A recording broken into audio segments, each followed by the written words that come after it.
I'd like to continue now with James Madison, as I was illustrating in the first video. The first installment of this treatise, James Madison, Publius, the Federalist Papers, between 1777 and 1788. James Madison writes in Federalist number 51, in framing a government which is to be administered by men over men, the great difficulty lies in this: you must first enable the government to control the governed, and in the next place oblige it to control itself. A dependence on the people is no doubt the primary control on the government, but experience has taught mankind the necessity of auxiliary precautions. We must remember now, this is 1776, 1787, 11 years after the Declaration of Independence, and this is the 18th century. The 18th century, the 1700s. The majority, in fact all forms of government in those days, were monarchies. Royal rule, earthly man-controlled kingdoms, tyranny, despotism, and liberty had to begin somewhere.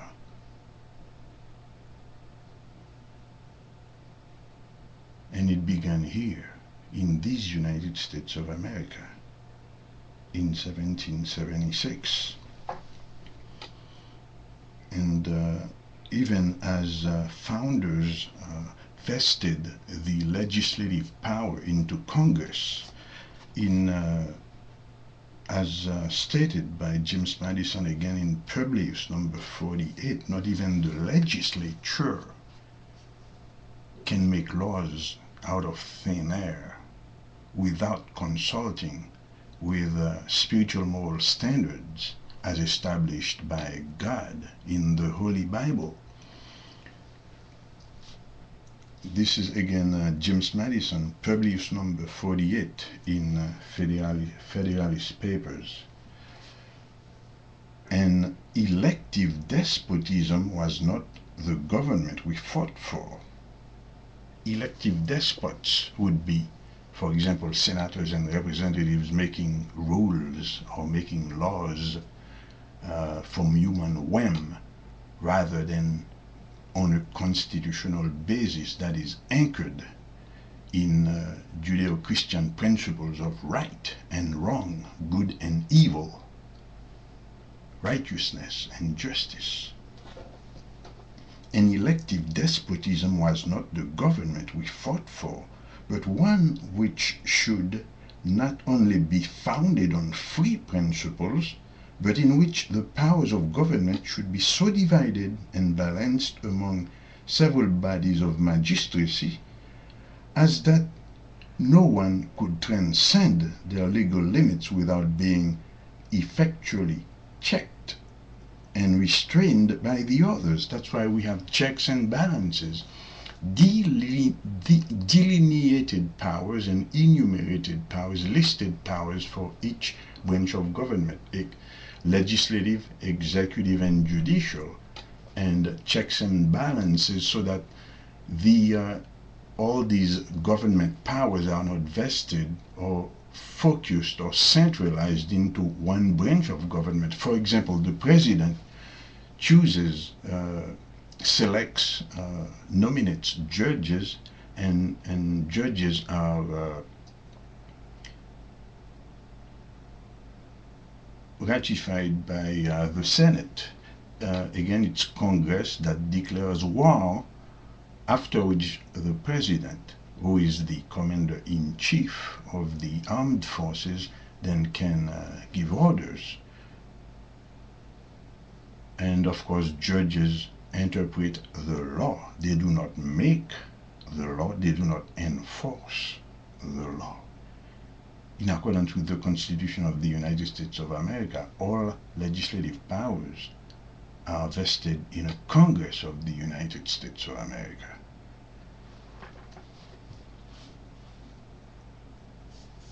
Therefore, if Congress itself, to which are given constitutional powers to make the law, cannot itself be an elective despotism, let alone the president or the judges, the executive branch executes the law enacted by Congress, the judicial branch interprets the law made by Congress, meaning that it declares whether the law is constitutional or unconstitutional, again in accordance with standards of American jurisprudence, not from means, for example, not from mere rationality, the ability to put words together in a string.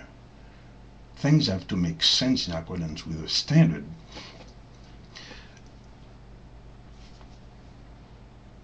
An automobile has a blueprint. It has specifications. A skyscraper has a foundation in accordance with a specified blueprint. A house has a blueprint. Clothing has a pattern.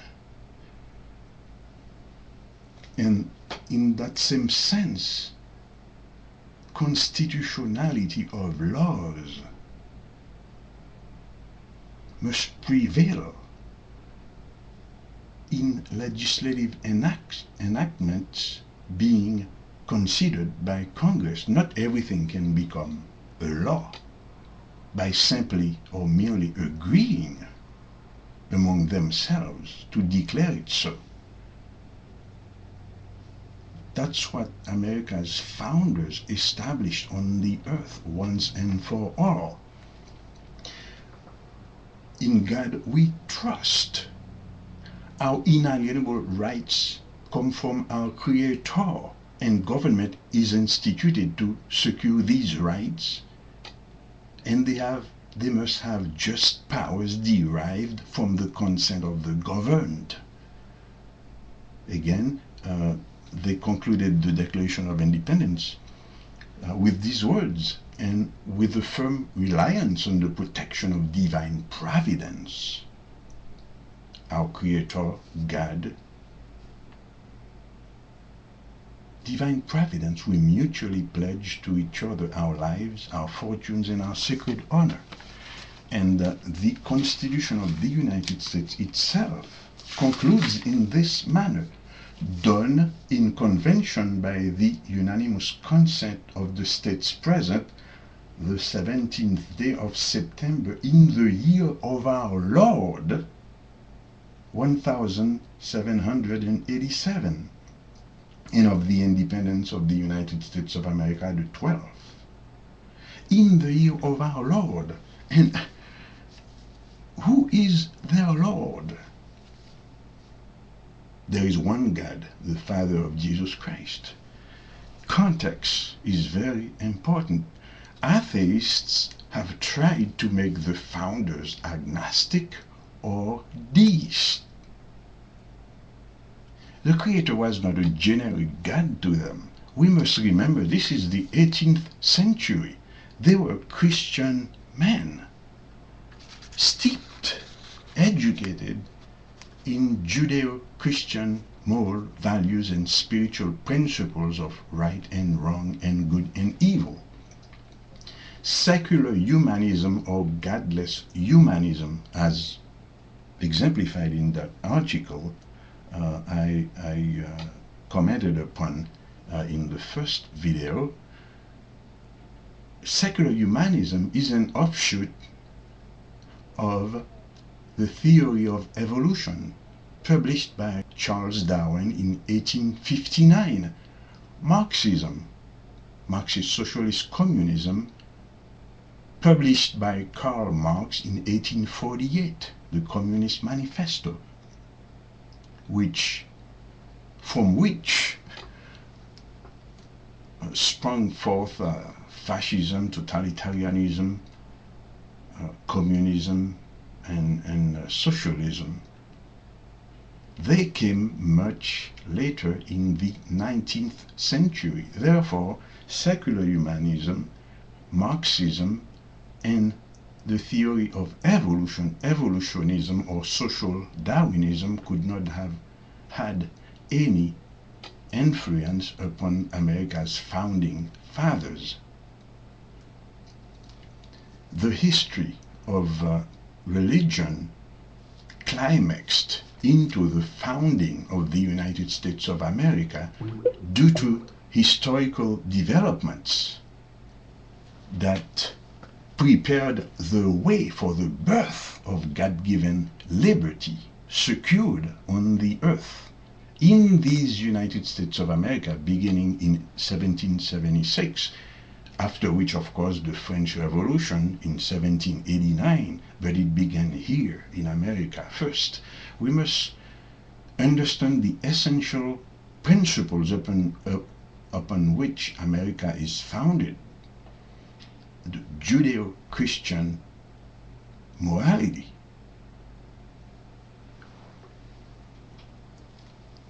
After the Roman Empire fell, the Holy Roman Catholic Church was the prevailing religion on the earth, and then the Protestant Reformation, and between these two movements there was the Magna Carta, and then in 1611 the first Holy Bible was translated, endorsed by King James, the King James Bible, in 1611. So between 1611 and 1776, America's founders, who are the descendants, children and grandchildren of their forebears, were educated and received a Christian upbringing. That's why in the Declaration of Independence it reads, "We hold these truths to be self-evident, that all men are created equal, that they are endowed by their Creator with certain inalienable rights, that among these are life, liberty, and the pursuit of happiness, that to secure these rights, governments are instituted among men, deriving their just powers from the consent of the governed, and for the rectitude, the rightness of their intentions, they appealed to Almighty God." Again, it reads right here in the last paragraph of the Declaration of Independence. "We, therefore, the representatives of the United States of America in General Congress, assembled, appealing to the Supreme Judge of the world for the rectitude of our intentions, relying on the protection of divine providence." There is no doubt that America's founders were Christian. There was the Christian religion inspiring and animating their deliberations and writings. And